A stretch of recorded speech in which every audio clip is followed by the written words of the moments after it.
우스개로 창조시의 여성 대표들이 창조주에게 몰려가서 데모를 했답니다. 왜 아이를 낳을 때 여자들만 진통을 겪어야 합니까? 남자들도 절반의 책임은 있지 않습니까? 남자들도 같이 진통을 겪도록 해주십시오 하고 데모를 했답니다. 창조주가 그 건의를 받아들여서 그러라고 했습니다. 그런데 그 다음부터 생각지도 못한 문제가 발생했습니다. 아이를 낳을 때 남편이 진통을 하는 것이 아니라 엉뚱하게도 이웃집 남자가 배를 움켜쥐고 소리를 지르는 겁니다. 어떤 집은 여자가 아이를 낳는 것도 아닌데 남자 혼자서 그냥 방바닥을 대굴대굴 구르면서 진통을 겪습니다. 그것 때문에 그냥 부부간에 대판 싸움이 벌어지고 깨어지는 가정이 속출하게 되었습니다. 여성 대표들이 우리가 생각이 짧았구나, 이건 아니다, 차라리 우리만 진통을 겪고 말자. 그래서 창조주에게 다시 가서 손을 싹싹 빌면서 제발 잘못했으니까 처음 원상대로 되게 해주세요. 그래서 원상대로 되었답니다. 여성들, 왜 우리만 진통을 겪냐 할 때에 일이 그렇게 됐답니다. 옛날이나 지금이나 성적으로 문란한 것은 변함이 없습니다. 어떤 조사를 보니까 미국 사람들 중에 남자는 50%가, 또 여자들은 30%가 불륜을 경험한 적이 있다 그랬답니다. 그럼 두 사람 중에 한 사람이 그렇다고 하면 이 세상이 어떻게 되는 것입니까? 우리나라는 어떨까? 몇 년 전에 어떤 사람이 회사 중역들에게 무작위로 전화를 해서 당신 바람 피우는 거 알고 있다, 이 계좌로 돈 보내지 않으면 다 풀어버리겠다 했더니 수십 명이 우르르 돈을 보내왔다는 정말 웃지 못할 그런 사건이 있었습니다. 악하고 참 어지럽고 문란한 세상을 우리가 살고 있습니다. 그래서 이 7계명이 중요합니다. 여러분, 이 성이라는 것은 부부간의 참된 하나됨을 위해서 하나님이 주신 귀한 선물입니다. 성 자체는 결코 나쁜 것이 아닙니다. 그런데 기독교 초창기에는 그것을 잘못 이해해서 성 자체를 죄악시했습니다. 성직자가 되려는 사람은 결혼도 하지 않고 독신으로 지내야 했습니다. 그건 성경을 잘못 읽은 것이죠. 성이 죄악이라는 이 잘못된 사고가 깨어진 것은 16세기 종교개혁 시대에 와서였습니다. 지금 우리는 잘 압니다. 성은 부부간의 참된 사랑과 연합을 위해서 하나님이 주신 것입니다. 그래서 이 부부 사이에서 이루어지는 성은 아름답고 복된 것입니다. 그러나 부부라는 울타리를 벗어나서 이루어지는 성은, 그것은 인간의 욕망으로 인한 그런 무서운 죄입니다. 하나님의 심판을 피할 수 없는 죄입니다. 고린도전서 6장 18절 보면 음행을 피하라. 사람이 범하는 죄마다 몸 밖에 있거니와 음행하는 자는 자기 몸에 죄를 범하느니라 했습니다. 다른 모든 죄는 자기 몸 밖에 죄의 흔적이 남습니다. 타인에게 해를 끼친다든지 다른 공동체에 해를 끼친다든지 자기 몸 밖에 타자에게 이 죄의 흔적이 남습니다. 그런데 음행하는 죄만큼은 자기 몸 안에 죄의 흔적이 남습니다. 그것이 무서운 것입니다. 좀 오래된 통계이기는 하지만은 전 세계적으로 이 음행과 관련해서 질병을 앓는 사람이 3억 3천만 명이라고 합니다. 에이즈를 일으키는 HIV 이 바이러스에 감염된 사람도 3,800만 명이나 된다고 합니다. 아마 최근에 오면 훨씬 더 하겠지요. 몸을 망치는 것뿐 아니라 우리 정신과 영혼에도 깊은 상처와 어두운 그림자를 남깁니다. 순결하던 영혼이 이 죄에 빠지자마자 그 눈이 빛을 잃어버립니다. 하나님을 섬기던 육체가 이 죄에 빠지자마자 이제는 정욕에 굶주려 허덕이는 하나의 고깃 덩어리처럼 변하고 맙니다. 하나님과의 관계도 완전히 단절되고 기도의 문이 닫혀버립니다. 그럴 뿐 아니라 나아가서 이 죄는 가정을 망치고 사회를 망칩니다. 어떤 조사에 의하면 미국에서 성문란으로 지출되는 비용이 1년에 전체 GNP의 40%에 육박한다고 합니다. 성문란 때문에 지출되는 비용이 국가 전체 GNP의 40%, 그게 말이 되는 소리입니까? 성병이나 에이즈나 그런 병 치료하는데 엄청나게 돈이 들어가지요. 또 가정이 파산이 될 때 받는 그 충격 치료하는데 돈 들어가지요. 위자료 줘야 되고 자녀 양육비 줘야 되고, 그것뿐입니까? 깨어진 가정에는 또 탈선한 자녀들이 나오기가 쉽습니다. 그 자녀들 바르게 선도하고 교육하고 상담하고 하는데 또 엄청나게 돈이 들어가지요. 그러니까 직간접으로 GNP의 40%가 그것 때문에 들어간 지출이 된다. 나라 예산 40%를 거기 다 써버리고 나면 그 나라가 제대로 되겠습니까? 그 사람들은 결혼해서 살다가 조그만 수가 틀리면 이혼을 해버리고, 또 새로 결혼해서 살다가 또 이혼하고, 또 결혼하고, 또 이혼하고, 서너 번씩은 예사로 그렇게 합니다. 그러니까 가정이 복잡하게 말로 다 할 수가 없습니다. 어떤 부인이 자기 남편에게, 여보, 당신 아이하고 내 아이하고 싸우는 것을 우리 아이가 말리고 있어요. 당신 아이, 내 아이, 우리 아이 하니까 그런 가정이, 가정교육이 제대로 되겠으며 자녀교육이 제대로 되겠습니까? 가정이 그런 식으로 무너지면 결국 그 사회는 활력을 잃어버리고 망할 수밖에 없습니다. 고린도후서 6장 9절에 불의한 자가 하나님의 나라를 유업으로 받지 못할 줄을 알지 못하느냐, 미혹을 받지 말라, 음행하는 자나 우상 숭배하는 자나 간음하는 자나 하고 쭉 나옵니다. 음행하는 자, 간음하는 자는 결코 하나님 나라를 유업으로 받지 못한다. 하나님 나라에 들어가지 못한다는 말입니다. 우리가 그것을 명심해야 됩니다.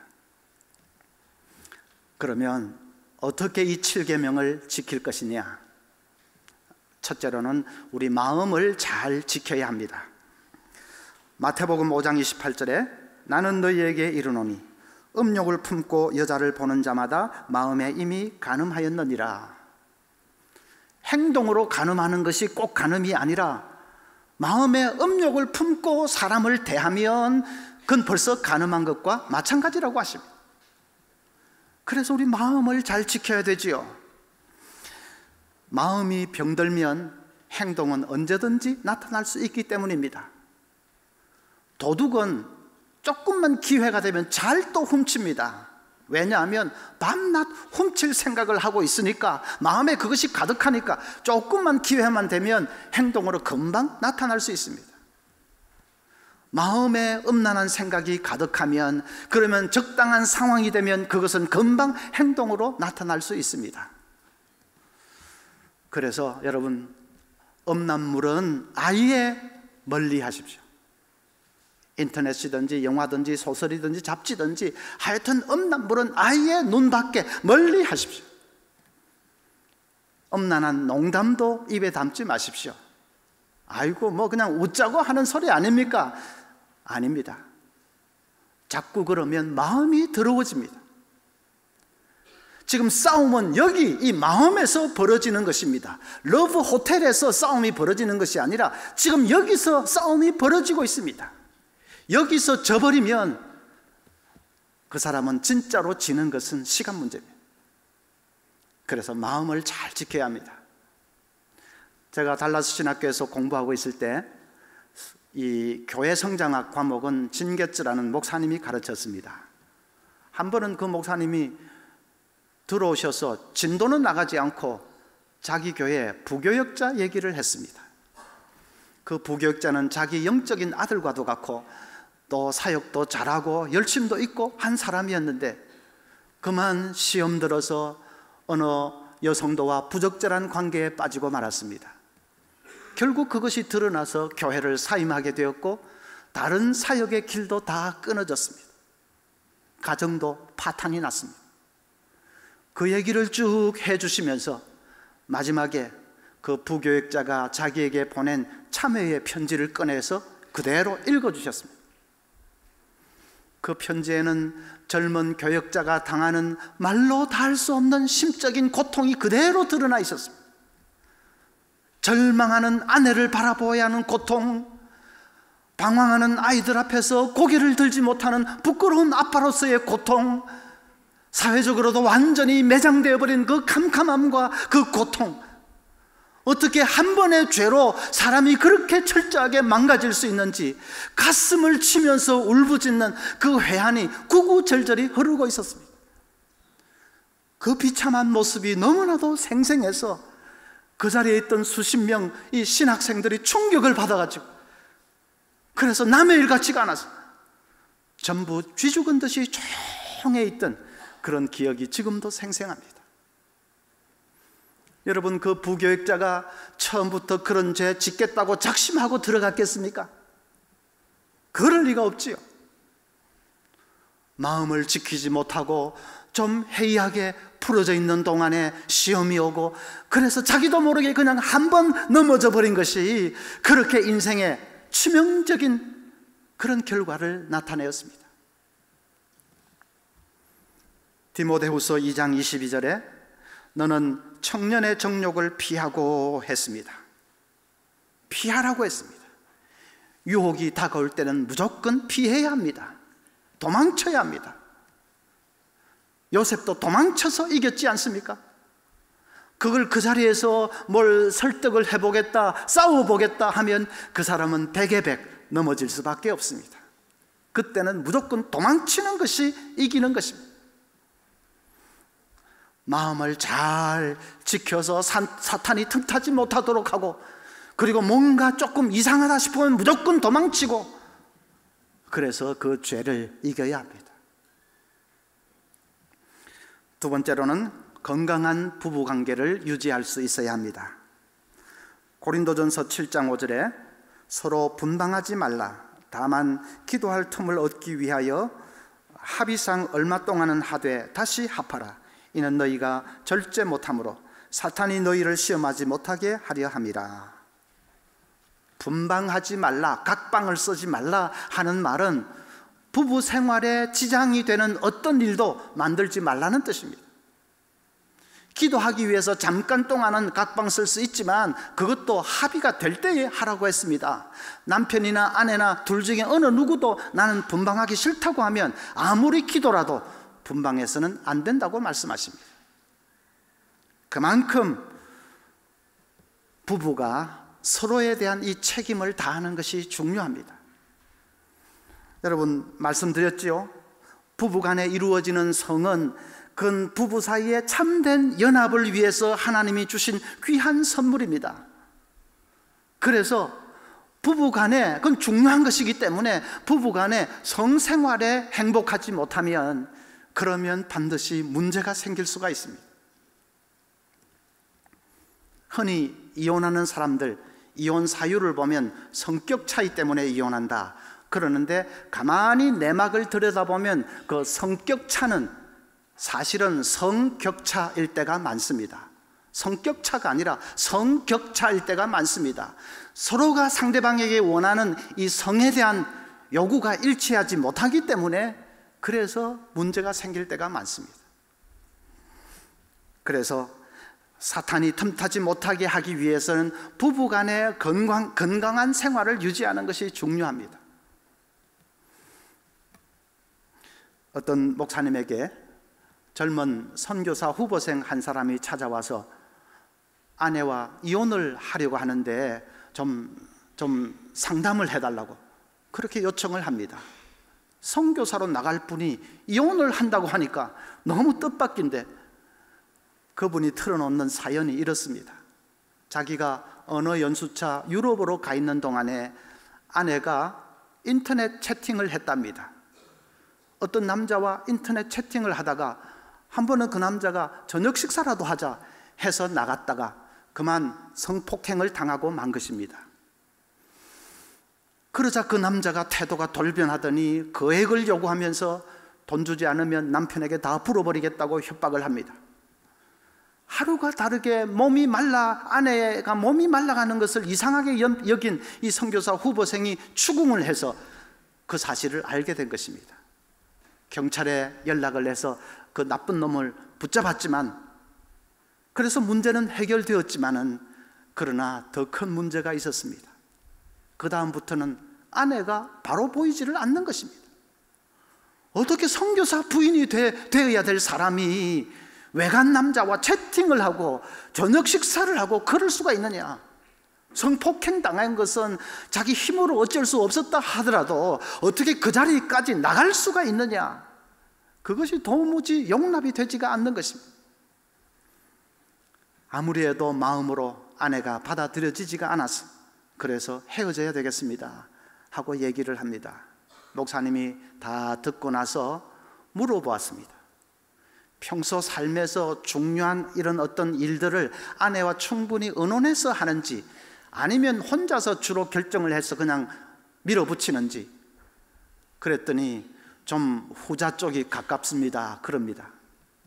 선교사로 나가는 것도 아내와 충분히 의논해서 하는 것인지를 물었더니 사실은 그런 것은 아니고 자기가 주도적으로 결정을 했고 아내는 그저 따라오는 것이라고 합니다. 목사님이 정색을 하고 그 선교사 후보생을 꾸짖었습니다. 당신 아내는 평생 당신 내조자가 되겠다고 자기 호적도 파버리고 당신에게 왔는데, 그런데 내가 보기에 당신은 아내를 진정한 반려자로 대하지 않았습니다. 모든 일을 자기가 다 결정하고 무조건 따라오라는 식이었습니다. 언어 연수 갈 때도 혼자 훌쩍 가버렸지요. 그동안 아내가 얼마나 외롭고 쓸쓸했을지 한 번이라도 생각해 본 적이 있습니까? 물론 인터넷 채팅하고 뭐 다른 남자 만나고 한 것을 잘했다고 하는 말 아닙니다. 그게 잘했을 수가 있습니까? 그러나 아내가 그런 마음을 가지기까지 얼마나 외롭고 힘들었으면 그랬을까 하는 것을 한 번이라도 생각해 본 적이 있습니까? 내가 보기에 아내를 그 지경까지 내몬 것은 당신 책임도 큽니다. 아내 한 사람도 붙들어주지 못하는 사람이 선교사가 되어서 다른 사람들 생명을 구하러 가겠다고요? 한번 잘 생각해 보십시오. 그 선교사 후보생이 충격을 받았습니다. 들어보니까 목사님 말씀이 하나도 틀린 것이 없습니다. 자기는 아내에게 배신감 느낀다고 했지만 아내는 그동안 자기에게 더 큰 배신감을 느끼면서 살아왔다는 것을 비로소 깨달은 것입니다.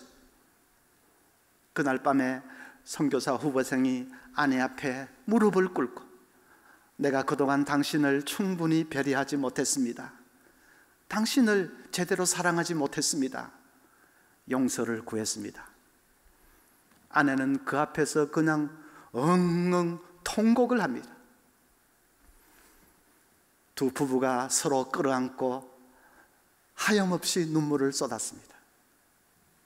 그래서 그 가정이 극적으로 회복이 됐습니다. 지금은 선교지에서 그 어느 누구보다도 열심히 일하는 그런 모범적인 사역자 가정이 되었습니다. 여러분, 그 부부는 다행히 서로를 돌아보면서 자기 잘못을 깨닫고 용서를 구하고 회복이 되었으니까 다행이지요. 그런데 그렇지 못하고 끝까지 서로를 원망하면서 그래서 가정이 완전히 깨어져 버렸다면 그것같이 잘못된 일이 어디 있습니까? 그 시초가 뭡니까? 부부 생활을 건강하게 좀 튼튼하게 잘 유지를 못했던 것입니다. 언어 연수, 선교사 훈련 하면서 그걸 제대로 못했던 것입니다. 여러분, 남편은 아내에게, 아내는 남편에게 얼마나 헌신하고 있으십니까? 직장 생활이 너무 바빠서, 사업이 요즘 정신이 없어서 그런 것은 핑계가 되지 못합니다. 기러기 아빠, 그런 것은 가능하면 하지 마십시오. 우리가 산다면 얼마나 살 거라고, 가능하면 그것은 하지 마십시오. 자식보다 중요한 것이 부부입니다. 부부 생활을 희생시키는 것은 바울 사도가 기도를 위해서라도 합의가 안 되면 분방하지 말라고 한 것을 기억하십시오. 부부 생활보다 앞서는 것은 아무것도 없습니다.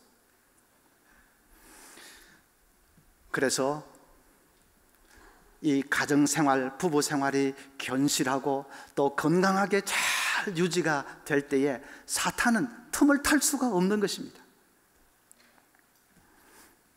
세 번째로는 부부간에 적극적으로 사랑을 가꿀 수 있어야 합니다.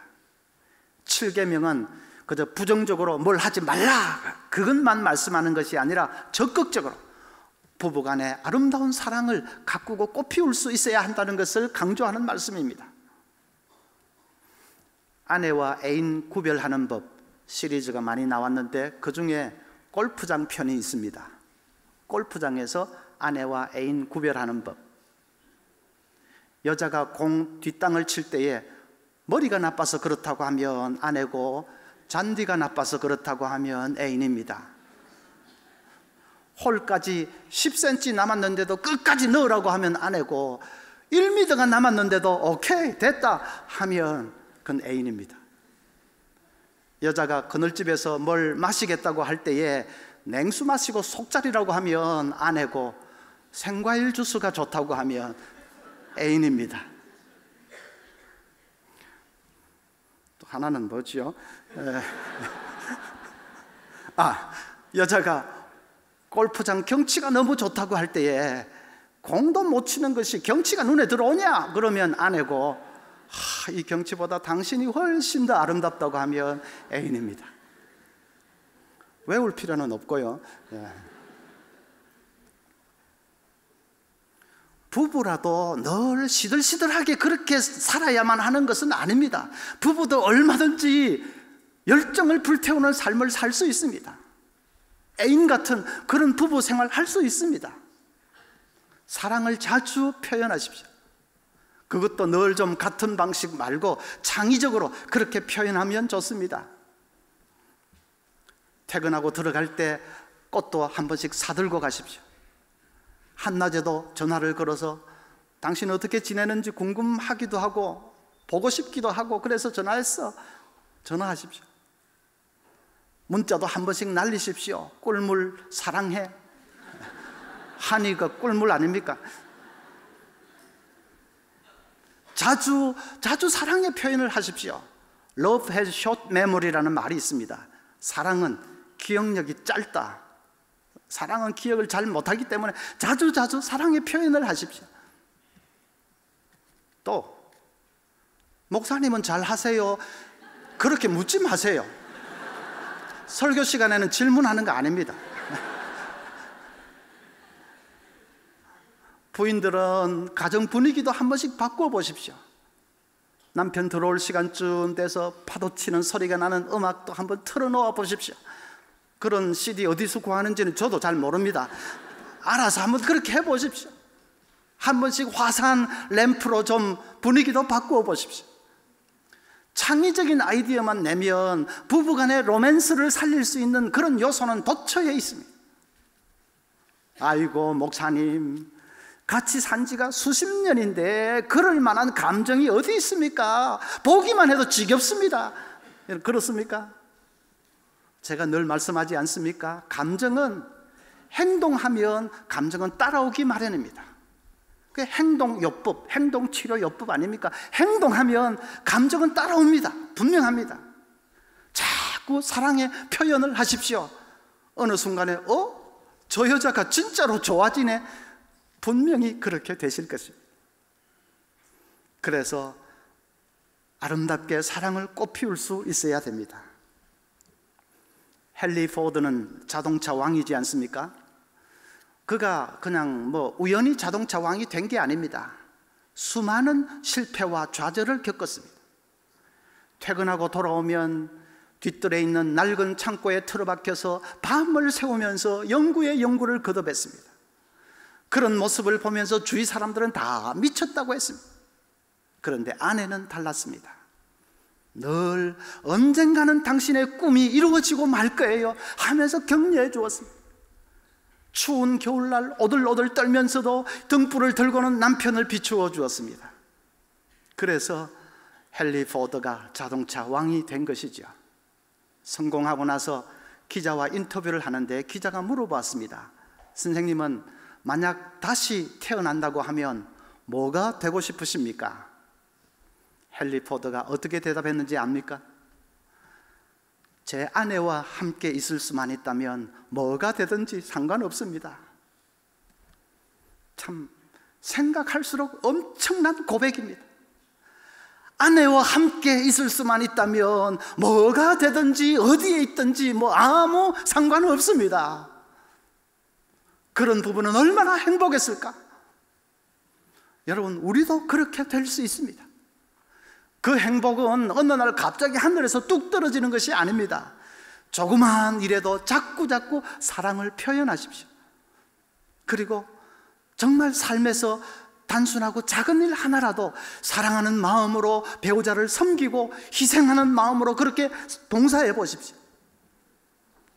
어느 순간에 정말 이 여자와 함께 할 수만 있다면 내가 뭐로 태어나도 상관없다, 여러분, 그 놀라운 고백을 하게 될 것입니다.